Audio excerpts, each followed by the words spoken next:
Hi everyone, it's Lauren, and these are the reviews for all of the books that I've read so far in the month of March. I've read quite a lot of varied stuff this month so far, but there are two books that I absolutely loved, so I'm going to try and rocket through some of the stuff that I didn't like quite as much, so that I can spend loads of time gushing about the books that I just adored.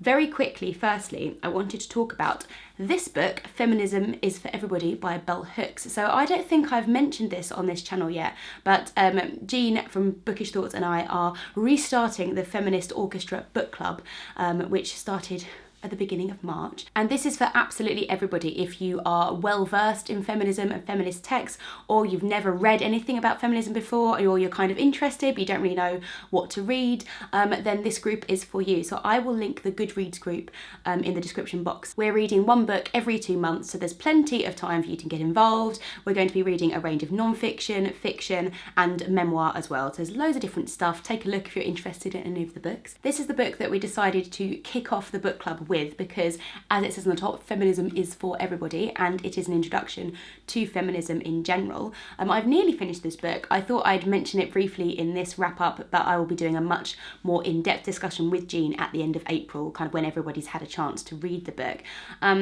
I really enjoyed this book. I think it's very, very interesting, and it gives a very comprehensive definition of feminism and overview of its implications in all different areas, like political arenas. So it talks about women's bodies, about beauty, about different politics like class and race and all these other different structures. It talks about women in work, and it's kind of goes across everything, and there's very short chapters. So there's a lot to talk about here, a lot of things to unpack because she covers so many topics. We're also going to be having a Twitter chat on the @FemOrchestra Twitter feed if you would like to go and give us a follow, and that's on the 30th of April at 7 p.m. GMT. And we're going to be discussing questions which are prompted by the book, so it's a bit more of a wider discussion. You don't have to have read this to be involved in the Twitter chat. So if that interests you at all, we'd love to see you there and have a bit of a discussion. I also tried my hand at a little bit more poetry this month and picked up Ariel by Sylvia Plath, which was recommended by a whole bunch of people, and I did like it. I do like Sylvia Plath's writing in general.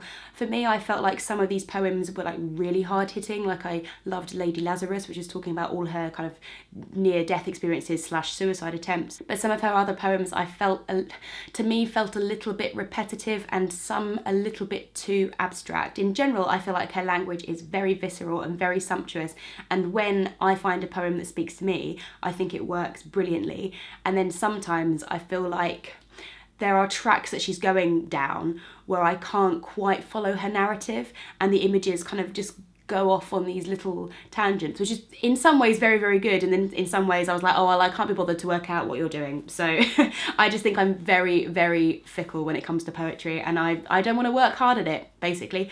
I don't really want to try and tease out all of the meaning. I will strive to continue to read some more poetry until I find something that really speaks to me, because I feel like it's like any art form really. You have to kind of understand the form to really get something from it, and if you never read any poetry and then you read a poem and go, oh well, I don't understand it, then you've not really tried hard enough, is kind of what so that's how I feel. It's like things like opera or ballet or anything, you kind of need to understand the form that the artist is working within. So I'm going to keep going with poetry. Speaking of different art forms, I also finished The Winter's Tale by William Shakespeare, which I read because I went to see the Royal Ballet's production of it, which I absolutely loved. I thought it was staged beautifully. I really loved the music and the choreography, so it's a big thumbs up from me there. And this is okay, it's quite interesting. This very much to me felt like one of Shakespeare's plays, which was literally written to be entertainment, and I know they all were, but some of the plot points just felt a bit contrived. So this is about a king, Leontes, who suspects that his wife has had an affair, and the child that she is carrying is not his, but it's actually his friend's child, and he basically accuses her of adultery, and it all goes downhill from there. She has the baby, but then she dies when he accuses her. The baby gets brought up by some shepherds. It's one of these kind of classic tales, but it did feel like a bit out of the blue where he just decides that she's been adulterous. There doesn't seem to be any reason for it. It's almost just as if, oh, the king is jealous, and that's our plot point from which a whole story comes from, and if that plot point wasn't there, there wouldn't be a story. And it felt you know, it was fine. I didn't feel like I loved the language in it as I have done in some other Shakespeare plays. Next, I read The Sellout by Paul Beatty, which was a pick for my IRL book club. And this was quite interesting. One of the girls in the club was saying that she'd heard that Paul Beatty doesn't like it when people refer to this book as satire. And I find that quite interesting because I don't really understand how you could interpret this book as anything but satire, but maybe that's just me.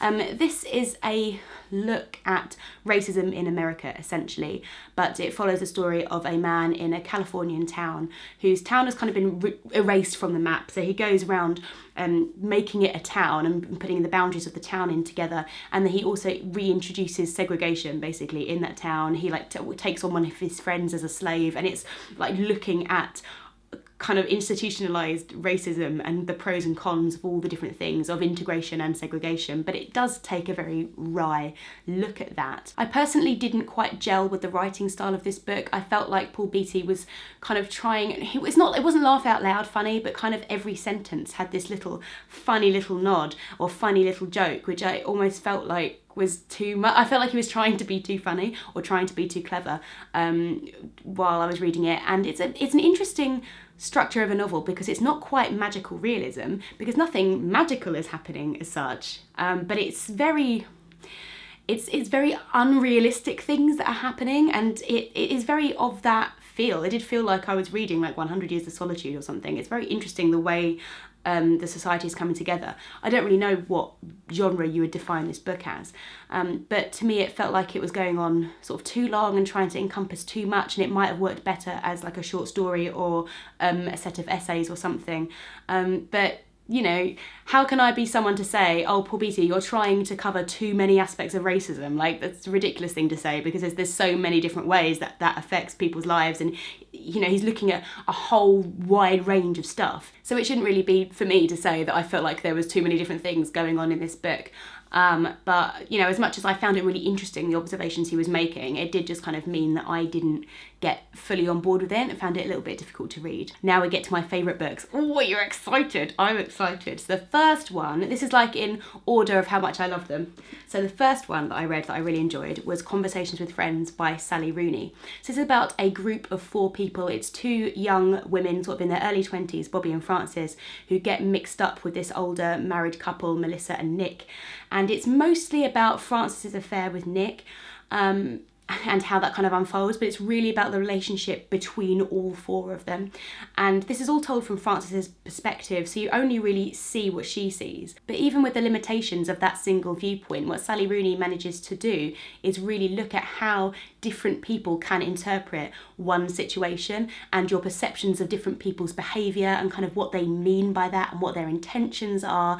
And it's also looking at how one person wants to be liked by everyone else. What I really liked about this is the kind of, it brings out that feeling that you know that you can like or love more than one person, but you want to be everybody else's favourite. So you want everybody to like you the most, and they can't like anyone else more than you, but you're allowed to like everyone. And it's that sort of wanting to be loved and wanting to be respected and worried about how you are perceived by other people. And it's so well observed, kind of the way she structures that. And I really believed all of their interactions and their relationships.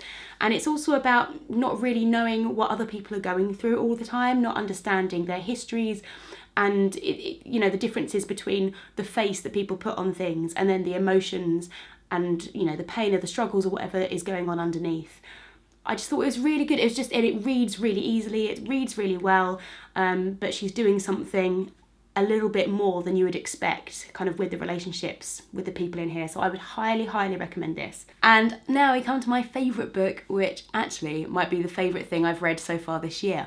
Oh, yeah, I think it might be. And that is 3 Things About Elsie by Joanna Cannon. This was a Christmas present to me from Simon of Savage Reads, and I am simultaneously very grateful to him and also very angry with him because this made me extremely emotional. This is about an old woman, Florence, who is 84, and she's living in a care home. And when the book opens, she's had a fall and she's lying in her living room, and she's thinking back to 2 things. She's thinking back to some of her time in the care home, and she's also also thinking back to her past with her friend Elsie. And then the main plot is following what unfolds when a new resident comes to the care home, and Florence immediately recognises him as somebody from her old life who died 60 years ago.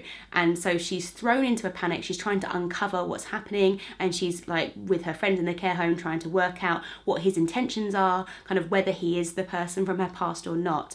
And at the same time, Florence has dementia, so she's remembering some things, she's not remembering everything. But surrounding that main thrust of the narrative, it's also looking at wider concerns as whether your life means something, and the little things that you do in your life, how they can have big ramifications in somebody else's life. So we're not just looking at Florence and Elsie's life, you're looking at people who run the care home, and some wider people from their circle of friends.